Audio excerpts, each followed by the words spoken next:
सियावर रामचंद्र की जय। मेरे प्यारे देशवासियों, राम राम। जीवन के कुछ क्षण ईश्वरीय आशीर्वाद की वजह से ही यथार्थ में बदलते हैं।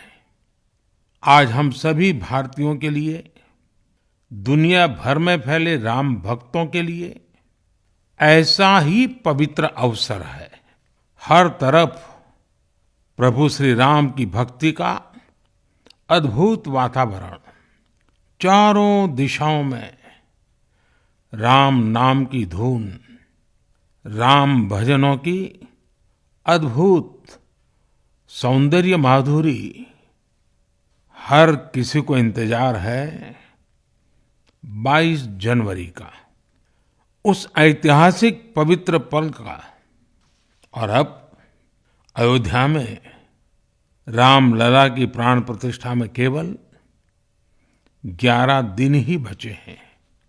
मेरा सौभाग्य है कि मुझे भी इस पुण्य अवसर का साक्षी बनने का अवसर मिल रहा है। ये मेरे लिए कल्पनातीत अनुभूतियों का समय है। मैं भावुक हूँ, भाव विह्वल हूँ। मैं पहली बार जीवन में इस तरह के मनोभाव से गुजर रहा हूँ। मैं एक अलग ही भाव भक्ति की अनुभूति कर रहा हूँ। मेरे अंतर मन की ये भाव यात्रा मेरे लिए अभिव्यक्ति का नहीं, अनुभूति का अवसर है। चाहते हुए भी मैं इसकी गहनता, व्यापकता और तीव्रता को शब्दों में बांध नहीं पा रहा हूं। आप भी भली भांति मेरी स्थिति समझ सकते हैं। जिस स्वप्न को अनेकों पीढ़ियों ने वर्षों तक एक संकल्प की तरह अपने हृदय में जिया, मुझे उसकी सिद्धि के समय उपस्थित होने का सौभाग्य मिला है। प्रभु ने मुझे सभी भारतवासियों का प्रतिनिधित्व करने का निमित्त बनाया है। निमित्त मात्रम भव सव्यसाचिन। ये एक बहुत बड़ी जिम्मेदारी है। जैसा हमारे शास्त्रों में भी कहा गया है, हमें ईश्वर के यज्ञ के लिए, आराधना के लिए स्वयं में भी दैवीय चेतना जागृत करनी होती है। इसके लिए शास्त्रों में व्रत और कठोर नियम बताए गए हैं, जिन्हें प्राण प्रतिष्ठा से पहले पालन करना होता है। इसलिए आध्यात्मिक यात्रा की कुछ तपस्वी आत्माओं और महापुरुषों से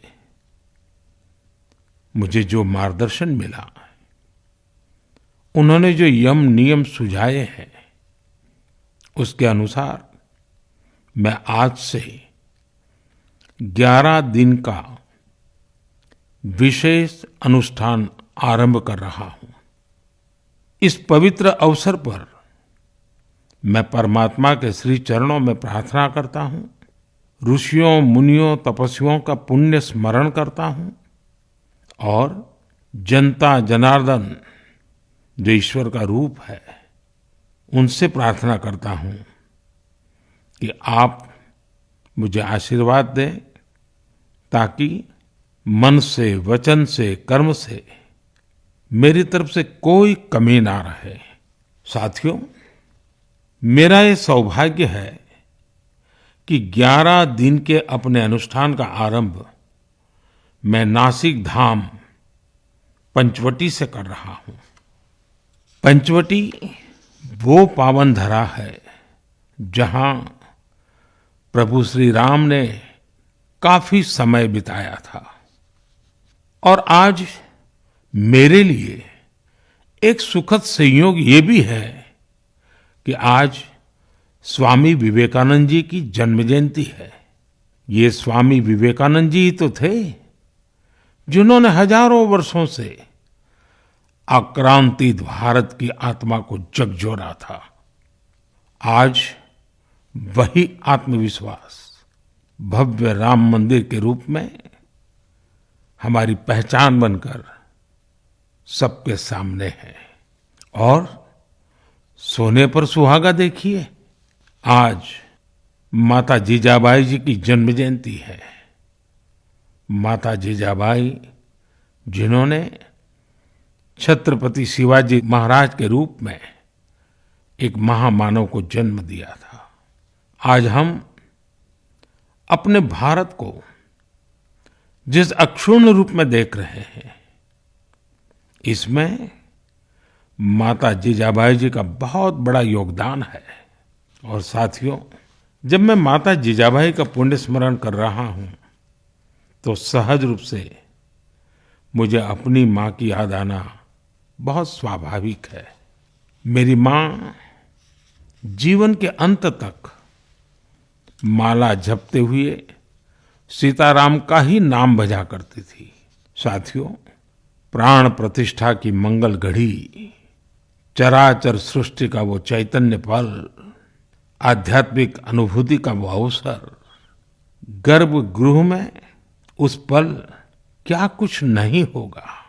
साथियों, शरीर के रूप में तो मैं उस पवित्र पल का साक्षी बनूंगा ही, लेकिन मेरे मन में, मेरे हृदय के हर स्पंदन में 140 करोड़ भारतीय मेरे साथ होंगे।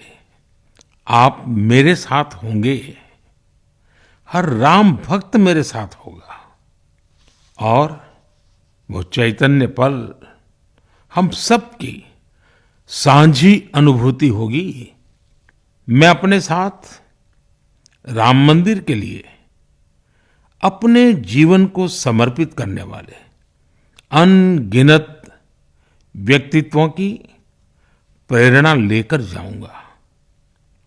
त्याग तपस्या की वो मूर्तियां, 500 साल का धैर्य, दीर्घ धैर्य का वो काल, अनगिनत त्याग और तपस्या की घटनाएं, दानियों की, बलिदानियों की गाथाएं, कितने ही लोग हैं जिनके नाम तक कोई नहीं जानता, लेकिन जिनके जीवन का एकमात्र ध्येय रहा है भव्य राम मंदिर का निर्माण। ऐसे असंख्य लोगों की स्मृतियां मेरे साथ होगी। जब 140 करोड़ देशवासी उस पल में मन से मेरे साथ जुड़ जाएंगे और जब मैं आपकी ऊर्जा को साथ लेकर गर्भगृह में प्रवेश करूंगा तो मुझे भी एहसास होगा कि मैं अकेला नहीं, आप सब भी मेरे साथ हैं। साथियों, ये 11 दिन व्यक्तिगत रूप से मेरे यम नियम तो है ही, लेकिन मेरे भाव विश्व में आप सब समाहित है। मेरी प्रार्थना है कि आप भी मन से मेरे साथ जुड़े रहें।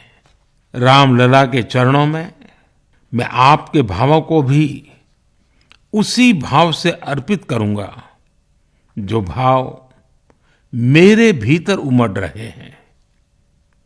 साथियों, हम सब इस सत्य को जानते हैं कि ईश्वर निराकार है, लेकिन ईश्वर साकार रूप में भी हमारी आध्यात्मिक यात्रा को बल देते हैं।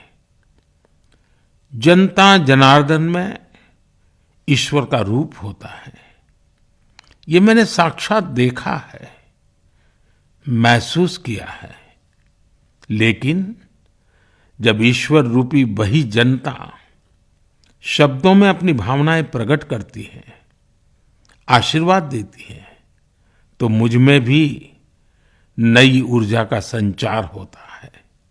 आज मुझे आपके आशीर्वाद की आवश्यकता है, इसलिए मेरी प्रार्थना है कि शब्दों में, लिखित में अपनी भावनाएं जरूर प्रकट करें मुझे आशीर्वाद जरूर दें।